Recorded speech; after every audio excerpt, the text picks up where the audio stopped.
What statistically rare thing happened to you?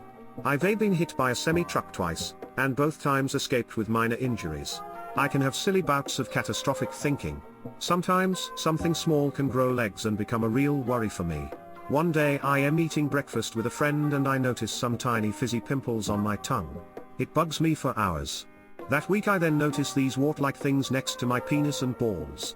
I conclude I have genital warts and that I have somehow got them in my mouth. Off I go to the local sexual health clinic.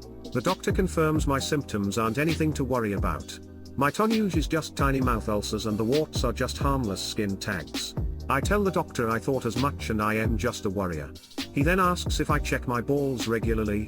I tell him I do, but I don't really know if I am doing it correctly. He gives me a once-over, and looks concerned. He tells me to feel my testicle and asks if it normally feels like this. I shrug. I am not sure. A day later I am in with a urologist, and an ultrasound expert. By the end of the week I am diagnosed with testicular cancer. What are the chances of that? I was pronounced dead at 6 weeks old.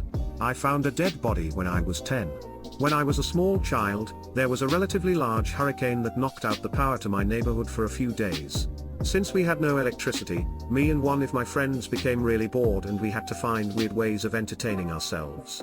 At one point, we walked over to a fenced-off massive transformer substation in our neighborhood and just started chucking rocks at it in frustration. After a few minutes of tossing stones, we heard a loud thunk noise which was immediately followed by a bunch of people walking outside of their homes, announcing that the power had come back on. Since we were kids at the time, we automatically assumed that we were the ones responsible for getting the power turned back on by randomly throwing rocks at the substation and immediately began bragging to anyone who would listen to us that we were the ones who fixed everything.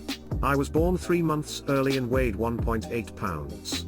It cost nearly $1 million to keep me alive.